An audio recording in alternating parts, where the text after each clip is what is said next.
जय हिंद दोस्तों। आज की इस वीडियो का टॉपिक रहेगा सर्वसमिका की सहायता से विस्तार कीजिए। यहाँ पे हमने कुछ इस प्रकार का 10 ठोस सर्वसमिका लिखा है जो कि क्लास 7 और 8 में देखने को मिल जाएगा। लेकिन दोस्तों आज की इस वीडियो में हम लोग एकदम बेसिक से बात करेंगे और बेसिक से इसमें जितने प्रकार के सवाल हो सकते हैं सभी के सभी सवालों को मैं आपको बताऊंगा ताकि आपके पास कोई भी कंफ्यूजन ना रहे। क्यों? जय हिंद दोस्तों। आज की इस वीडियो का टॉपिक रहेगा सर्वसमिका की सहायता से विस्तार कीजिए। ये सवाल आपको क्लास 7 में, 8 में, 9 में, 10 में हर जगह देखने को मिल जाएंगे।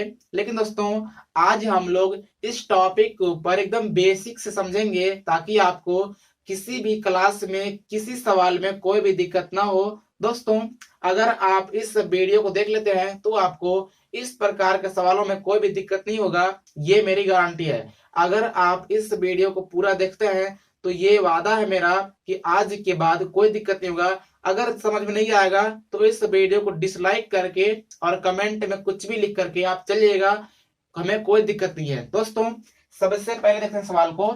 यहाँ सवाल है x+5 का होल स्क्वायर। इसी सवाल को लिखेगा कि सर्वसमिका की सहायता से विस्तार कीजिए। तो आप कैसे करेंगे? इसके लिए हमने यहाँ पर 3 ठोस सर्वसमिका लिखा है। पहला सर्वसमिका हमने लिखा है a+b का होल स्क्वायर। इसका फार्मूला होता है a² + 2ab प्लस में b स्क्वायर। और दूसरा सर्वसमिका है a - b का होल स्क्वायर। इसका फार्मूला होता है a² - 2ab प्लस में b स्क्वायर। इसी तरह से तीसरा है a + b + c के होल स्क्वायर। इसका फार्मूला होता है a² + b² + c² + ab plus यहाँ पे दोस्तों 2ab 2bc और 2ca होता है। यहाँ पे हमने 2 लिखने में मिस्टेक किया था। दोस्तों यहाँ पे इसका फार्मूला होता है a² + b² + c² + 2ab + 2bc plus में 2ca। इस प्रकार से फार्मूला है। अब दोस्तों यहाँ पे हमने केवल एक सवाल लिखा है, लेकिन इसी तरीके से मैं आपको 5-6 सवाल हल करके समझा दूंगा ताकि आपके पास कोई भी कंफ्यूजन ना रहे। यहाँ पर आप देख सकते हैं सवाल है x+5 का होल स्क्वायर। दोस्तों ये वाला कुछ इस तरीके का दिखाई दे रहा होगा, जैसे कि यहाँ पे दिख रहा है कितना a और यहाँ पर है x, यानी कि एक स्थान पे x है दोस्तों, और यहाँ पर b है और यहाँ पर b के स्थान पे 5 है। यानी कि अगर लिखेंगे तो a + b, तो आप ये कह सकते हैं कि a के स्थान पे x है और b के स्थान पे 5 है। अब दोस्तों इस तरीके से a + b हो गया और होल स्क्वायर है तो होल स्क्वायर कर देते हैं। तो ये वाला कुछ a + b के होल स्क्वायर की तरह दिखाई दे रहा है। ये तो आपको कंफर्म हो चुका है। अब दोस्तों इसका फार्मूला होता है a²। अब दोस्तों a² है तो a का स्थान पे x है तो इसमें लिखेंगे x और घात में 2 है तो 2 करेंगे, प्लस है तो प्लस करेंगे, यानी कि आपको सेम टू सेम इसी के ऊपर रख देना है। 2 है तो 2 लिखेंगे। अब दोस्तों यहाँ 2ab है तो ये वाला ना गुणा में होता है, 2 × a × b के रूप में होता है। इस प्रकार से 2 के बाद आप चिन्ह लगाइए गुणा का, और a है तो a का स्थान पे यहाँ x है तो x लिखेंगे, गुणा b है और b के स्थान पे 5 है तो 5 लिख लेंगे। यहाँ प्लस है तो प्लस करेंगे, b है तो b का मान 5 है और घात में 2 है तो 2 करेंगे। इस प्रकार से इतना सिंपल है। आपको केवल देखना है जो है उसका मान रखिए, सिंपल आपका हो जाएगा। अब यहाँ पे x² है। अब दोस्तों x² का मतलब होता है कि x × x 2 बार लिखेंगे। जब 2 बार गुणा करते हैं x का x में तो क्या होता है x² होता है कुछ इस तरह से, प्लस जब यहाँ गुणा करेंगे तो जो अंक है अंक अंक से ही गुणा करता है तो 2 × 5 = 10 हो जाएगा और ये वाला x अपने स्थान पर रहेगा, प्लस ये वाला 5 के स्क्वायर का मतलब होता है कि 5 × 5 2 बार लिखे इस प्रकार से, यानी कि 5 × 5 = 25 हो जाएगा। तो ये आपका सिंपल सा आंसर हो गया। उम्मीद करता हूं कि इसमें तो आपको दिक्कत नहीं हुआ होगा। अगर मान लीजिए यही वाला सवाल कुछ इस तरीके होता, मैं लिखता हूं 2x + में 3, तो आपको यहाँ दिखाई दे रहा है कि अगर आप यहाँ पे a प्लस बी लिखेंगे, a प्लस बी, तो a के स्थान पे ये वाला है और b के स्थान पे ये वाला है, यानी कि ये पूरा a के स्थान पे है और ये वाला b के स्थान पे है। तो इसे भी आप इसी फार्मूले पर रखेंगे। तो यहाँ कितना है, a है, तो a का स्थान पे 2x है तो 2x करेंगे, और घात में 2 है तो 2 करेंगे, प्लस 2ab यानी कि 2a का मान है 2x गुणा b का मान है 3 तो 3 रखेंगे, प्लस b स्क्वायर यानी कि b का मान 3 है, स्क्वायर है तो स्क्वायर करेंगे। बस आपको कुछ नहीं करना, चुपचाप रख देना है, आपका आंसर हो जाएगा। अब यहाँ पे 2x का स्क्वायर है, अब इसका मतलब ये होता है कि 2x गुणा 2x 2 बार लिखेंगे। यहाँ पे आपको नहीं लिखना होगा, आप अलग लिख करके कर लीजिएगा, हालांकि आप सीख जाएंगे तो आपको लिखना पड़ेगा ही नहीं। तो कितना हो जाएगा, 2 दूनी 4 और 2 तो x हो गया, तो x घात में 2 लिखते हैं, यानी कि 4x घात में 2 हो जाएगा, और यहाँ पे प्लस अंक वाला अंक से गुणा करेगा, तो 2 दूनी 4, 4 तिया 12, और ये वाला x प्लस में 3 के गुणा 2 बार होगा तो 3 3 9, तो इसका भी आंसर हो जाएगा ये वाला। उम्मीद है आप इसको भी समझ गए होंगे।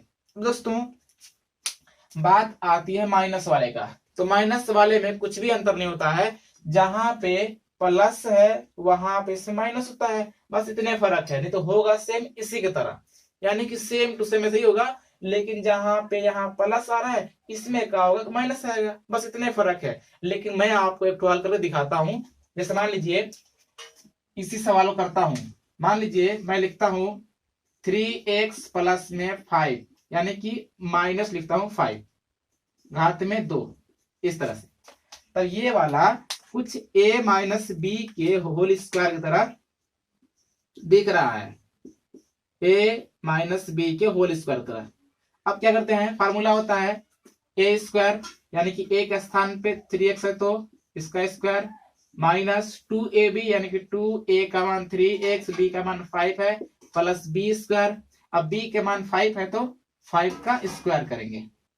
अब कितना होगा, जब इसका गुणा कराएंगे 2 बार, तो जब 3 गुणा करेगा 3 में 3 3 9 x स्क्वायर, और माइनस 2 3 6 6 25 30, और ये वाला x अपने स्थान पे, और प्लस में जब 5 का स्क्वायर कराएंगे तो 5 25 25, तो इसका भी सिंपल आंसर हो गया। उम्मीद करता हूं कि अब आप प्लस वाला और माइनस वाला दोनों ही प्रकार के सवालों को हल कर पाएंगे। अब देखते हैं जो तीसरा सॉल्यूशन क्या है, a प्लस बी प्लस सी के होल स्क्वायर वाले पे। अब दोस्तों मान लीजिए कुछ इस तरह का हमने एक सवाल लिख लिया है, जो कि a प्लस बी प्लस सी के होल स्क्वायर आपको दिखाई दे रहा है, यानी कि जहां a होगा वहां पर रखेंगे x, जहां b होगा वहां पर रखेंगे 2y, जहां c होगा वहां पर रखेंगे 3z। दोस्तों इसी प्रकार के एक सवाल मैं आपको फिर बताऊंगा, उसमें थोड़ा डिफरेंट है, इसलिए उस सवाल को भी आप देखिएगा। तो यहाँ पर पहले देख लेते हैं, सवाल है a स्क्वायर, यानी फार्मूला क्या है, a स्क्वायर, तो a का स्थान पे x है तो रखेंगे x स्क्वायर, तो स्क्वायर करेंगे, प्लस b है तो b के स्थान पे 2y स्क्वायर है तो स्क्वायर करेंगे, c है तो c के स्थान पे 3z स्क्वायर है तो स्क्वायर करेंगे, और प्लस में 2ab यानी कि 2a का मान है x, b का मान है 2y, जो कि यहां पर आप देख पा रहे होंगे, यानी कि 2ab हो गया, प्लस है तो प्लस करेंगे, 2bc यानी कि 2b का मान 2y, c का मान 3z, इस तरह से, और प्लस में 2c का मान है 3z और a का मान है x। तो हमने इस तरह से लिख लिया, आपको भी कुछ इस तरीके से लिख लेना है। अब देखते हैं, जब इसका स्क्वायर कराएंगे तो x स्क्वायर हो जाएगा, जब इसका स्क्वायर कराएंगे तो 2 दूनी 4 y स्क्वायर हो जाएगा, और यहाँ पे 3 3 9 z स्क्वायर हो जाएगा, और यहाँ पे देखिएगा 2 दूनी 4 xy, यानी कि अंक वाला केवल अंक से गुणा करेगा, और जो भी xy रहेगा वो वाला सेम टू सेम छोड़ देंगे। अब दोस्तों प्लस कितना हो जाएगा, 2 दूनी 4, 4 तिया 12, वाई जेड प्लस है तो प्लस करेंगे, 2 तिया 6, जेड एक्स। यही आपका आंसर हो गया। बस आपको रखना है, गुणा करना है, आंसर हो जाएगा। उम्मीद करता हूं इसको भी आप समझे होंगे। लेकिन अगला सवाल इसी सर्वसमीकरण पे हल होगा, लेकिन वो वाला थोड़ा सा डिफरेंट है, उसको देख लेते हैं। यहां पर जो सवाल है इस प्रकार का है, यानी कि 2x माइनस में 3y माइनस में जेड का होल स्क्वायर। ये वाला भी a प्लस बी प्लस सी के होल स्क्वायर तरह दिखाई दे रहा है। लेकिन दोस्तों आप बोलेंगे कि आप a प्लस बी बोल रहे हैं, लेकिन यहाँ माइनस है, तो इसका सरसमी केवल एक ही होता है, यानी कि माइनस वाला नहीं होता है, केवल प्लस वाला आता है। लेकिन सवाल माइनस वाला भी होता है, तो कैसे करेंगे? एक काम बताइएगा, अगर इस सवाल को हम चाहें तो कुछ इस तरीके से लिख सकते हैं, यानी कि यहाँ प्लस कर दिया हमने और यहाँ पे कर दिया माइनस, यहाँ प्लस करके यहाँ पर कर दिया माइनस। हालांकि आपको करना नहीं होगा, लेकिन मैं आपको समझाने के लिए कुछ इस तरह कर लेता हूं। अब दोस्तों, अब अगर देखेंगे ना तो a प्लस बी प्लस सी, अब आप कह सकते हैं कि a प्लस बी प्लस सी की तरह दिखाई दे रहा है। अब आप ये बोलेंगे कि यहाँ पर a का मान है 2x, यानी कि a का मान है 2x प्लस b का मान हो जाएगा माइनस में 3y और c का मान हो जाएगा माइनस में z। तो यहाँ पर आपको बस इसी बात का ख्याल रखना है कि जो चिन्ह रहेगा आपको चिन्ह सहित लिखना होगा, किसमें? a प्लस बी प्लस सी के होल स्क्वायर वाले में, क्योंकि इसमें केवल एक ही सर्वसमीकरण होता है, a plus B plus C का होल स्क्वायर। इसका फार्मूला होता है a square plus B square plus C square plus 2ab plus 2bc plus 2ca। तो इसी फार्मूले पर रखेंगे। सबसे पहले